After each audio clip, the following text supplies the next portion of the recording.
Hello friends, എല്ലാവർക്കും പുതു വീഡിയോയിലേക്ക് സ്വാഗതം.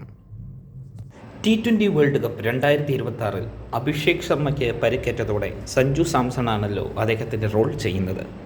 അടുത്ത് നടക്കാനിരിക്കുന്ന പാകിസ്ഥാനെതിരായുള്ള മത്സരത്തിൽ അഭിഷേക് ശർമ്മ ഉണ്ടാകില്ല എന്നുള്ള അറിയിപ്പാണ് ഇപ്പോൾ ലഭിക്കുന്നത്. അഭിഷേക് ശർമ്മയ്ക്ക് പകരമായി സഞ്ജു സാംസൺ ആകും ഓപ്പണിംഗ് ഇറങ്ങുക. കഴിഞ്ഞ മത്സരത്തിൽ 8 ബോളിൽ 3 സിക്സും 1 4ഉം അടിച്ചാണ് സഞ്ജു അദ്ദേഹത്തിൻ്റെ കഴിവ് തെളിയിച്ചത്. അഭിഷേക് ശർമ്മയുടെ വിടവ് നികത്താൻ സഞ്ജു സാംസണെ കൊണ്ടേ സാധിക്കൂ എന്നാണ് സൂര്യകുമാർ യാദവ് ഇപ്പോൾ വാർത്തകളോട് പറയുന്നത്. എന്താണ് നിങ്ങളുടെ അഭിപ്രായം? ന്യൂസിലൻഡുമായുള്ള 5 മത്സരത്തിൽ ഫോം ഔട്ടായതിനെ തുടർന്ന് ലോകകപ്പ് മത്സരങ്ങളിൽ നിന്ന് സഞ്ജു സാംസണെ ഒഴിവാക്കിയിരിക്കുകയായിരുന്നു. എന്നാൽ അപ്രതീക്ഷിതമായുണ്ടായ അഭിഷേക് ശർമ്മയുടെ പരിക്ക് മൂലമാണ് സഞ്ജു സാംസൺ വീണ്ടും ടീമിലെത്തിയിരിക്കുന്നത്. ഇപ്പോഴും അനേകർ സഞ്ജു സാംസണെ വിമർശിക്കുന്നവരാണ്. സഞ്ജു സാംസൺ നല്ല രീതിയിൽ പെർഫോം ചെയ്യുന്നില്ലെന്നും ഇദ്ദേഹത്തിൻ്റെ ഫോം ഔട്ട് ടൈം ആയതിനാൽ അദ്ദേഹത്തെ വേൾഡ് കപ്പിൽ നിന്ന് മാറ്റി നിർത്തണമെന്നാണ് പല മുൻ താരങ്ങളും പറയുന്നത്.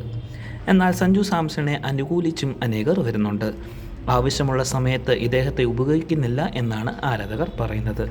എന്താണ് നിങ്ങളുടെ അഭിപ്രായം? സഞ്ജു സാംസണെ വേൾഡ് കപ്പ് T20 2026 കളിപ്പിക്കണം എന്നാണോ നിങ്ങളുടെ അഭിപ്രായം? കമൻറ്റുകളായി അറിയിക്കുക.